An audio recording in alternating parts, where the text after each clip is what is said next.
dari mereka. Nippon masih kuat di sini. Nippon sudah kalah. Mereka masih bisa angkat senjata, Shahir.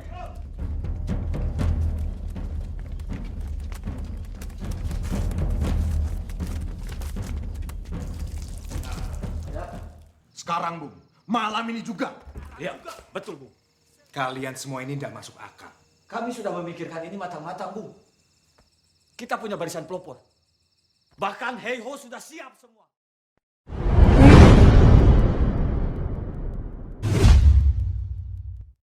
Peristiwa Rengas Dengklok merupakan salah satu peristiwa yang membekas di sepanjang sejarah Indonesia. Peristiwa ini memiliki keterkaitan terhadap proklamasi kemerdekaan Indonesia pada 17 Agustus 1945. Lalu, bagaimana proses terjadinya peristiwa Rengas Dengklok?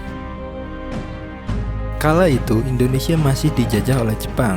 Namun pada saat itu juga Jepang semakin terdesak oleh sekutu karena Jepang dijatuhi bom atom di Hiroshima dan Nagasaki pada 6 dan 9 Agustus 1945.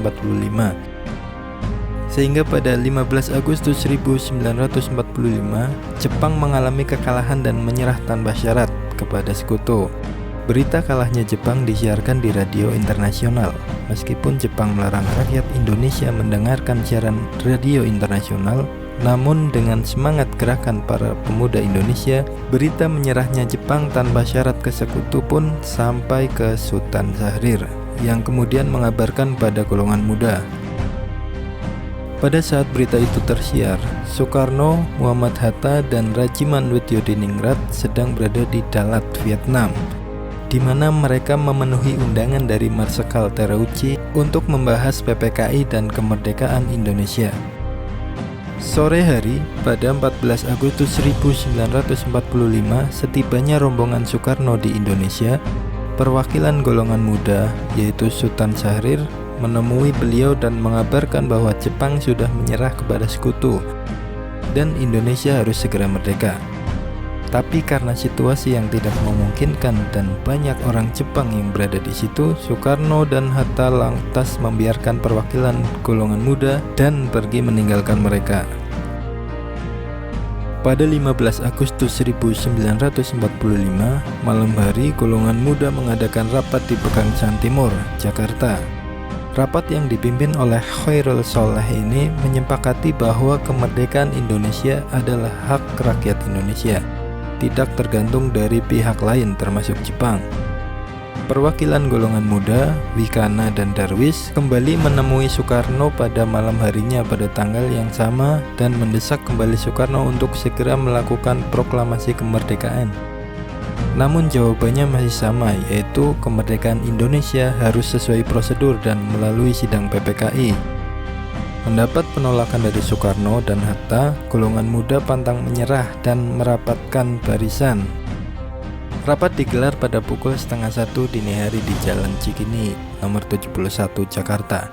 Rapat dihadiri oleh para tokoh muda termasuk Khairul Sholeh, Johar Nur, Kusnandar, Subagio, Subianto, Margono, Wikana, Armansyah, Soekarni, Joseph Kunto, Singgih, Dr. Muwardi, barisan pelopor, dan yang lainnya, menyusun rencana agar Soekarno dan Hatta segera memproklamasikan kemerdekaan. Mereka yakin selama Soekarno dan Hatta masih berada di lingkungan Jepang, maka mereka tidak akan setuju untuk segera melakukan proklamasi kemerdekaan. Sehingga mereka sepakat menjauhkan Soekarno dan Hatta ke Rengas Dengklok untuk menjauhkan mereka dari pengaruh Jepang.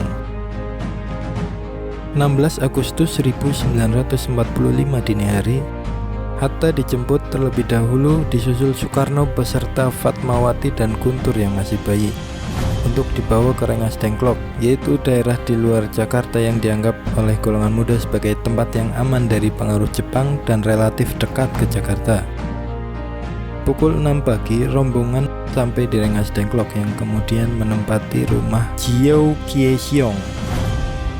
Pada saat itu, pemilik rumah dan keluarganya diungsikan oleh tentara peta ke rumah lainnya. Tinggallah Soekarno, Hatta, Fatmawati, dan juga Guntur. Di rumah ini Soekarno di hadapan Sudan Chosinggih memutuskan untuk bersedia mengadakan proklamasi setelah ia kembali ke Jakarta. Golongan tua dan golongan muda pun menyepakati keputusan bahwa proklamasi kemerdekaan harus dilakukan di Jakarta oleh Soekarno. Ahmad Subarjo dari golongan tua yang telah mengetahui golongan muda ini bersama Sudiro dan Jusuf Kunto menjemput Soekarno dan Hatta untuk kembali ke Jakarta dan menjamin proklamasi kemerdekaan terselenggarakan. Pada hari itu juga dilakukan pembicaraan terkait rencana pelaksanaan deklarasi kemerdekaan.